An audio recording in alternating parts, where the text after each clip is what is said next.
Hi guys, so I am on my reading kick and I have another library haul for you. I like doing these and I like watching them because it gives me ideas of other things that I would maybe want to read. So I'm just going to get started and let's go. The first book is called The Only 127 Things You Need, A Guide to Life's Essentials. I like reading books like this sometimes.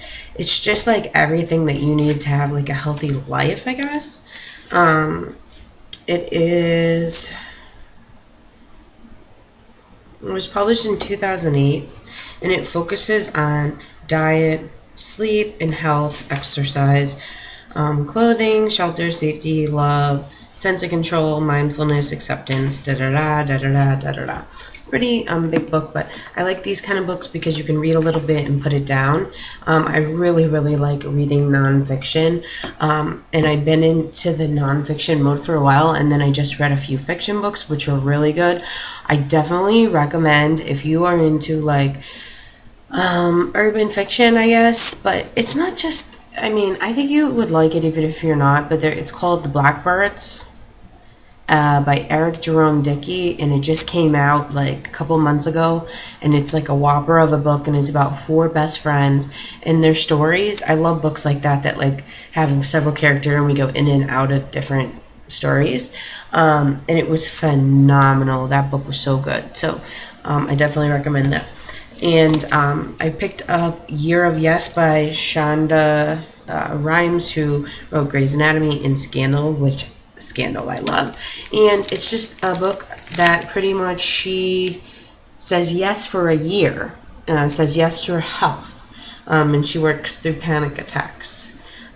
Just a zillion different things, focusing to have difficult conversations she's been putting off about relationships. And it just says how saying yes changed her life. And once again, I like reading books like this too. I've been hearing a ton about this book. I think it came out the end of last year, so it's still less than a year old. And it's autobiographical, they said, but also it's kind of like life lessons. So, and then the rest are all memoirs or autobiographies. So sometimes I like to read something lighthearted and maybe a little, I guess, shallow. So I did pick up Down the Rabbit Hole, which is Holly Madison's book about her life as a Playboy bunny. I think a lot of us are just kind of interested in what really goes on and like why she would want to be a Playboy bunny and kind of what really happened. So that's what this is. I know there was a lot of backlash about this book because she shared a lot of things that a lot of people don't like. So I think this will be a fun book. And these kind of books I kind of just soar through because I want to know what happens. Another book I've been wanting to read for a while is a memoir called Sex Object by Jessica Valenti. Jessica Valenti is a feminist writer, and I have read, what was it called? Full Frontal Feminism a long time ago. And this book pretty much talks about how sexism takes over women's lives and in what way. And not just saying that she's sitting there like, oh, woe is me, but just how it affects women. And I think every single woman that's watching this could say that some way, they've had sexist comments said to them, or, like she says,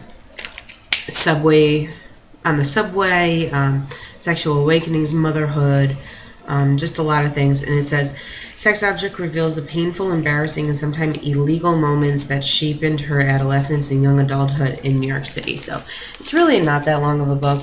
And I've been wanting to read it a while. She has a really good voice, the way she writes. So I can't wait to read this.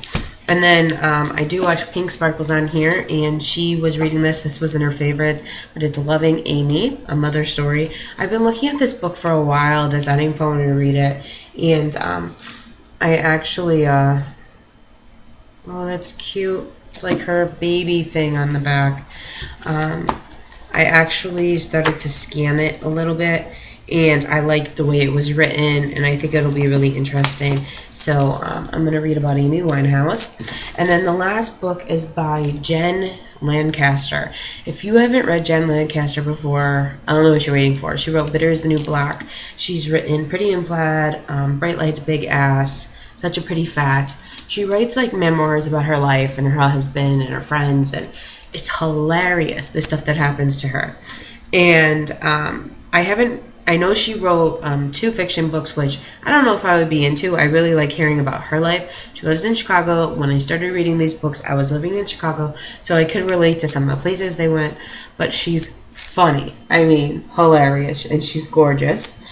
And this is called The Tao, or The Tao of Martha, and it's my year of living, or why I'm never getting all that glitter off of the dog. And pretty much she is trying to, it says Jen embarks on a year-long quest to take herself, her house, her husband, and her pets to the next level, from closet organization to craft making. So she's pretty much like trying to be an overachiever, and do like all these things that she thinks she should do because she's a wife, and like organize her house like Martha Stewart. And look, they're showing power tools. So oh my gosh, I have devoured her books.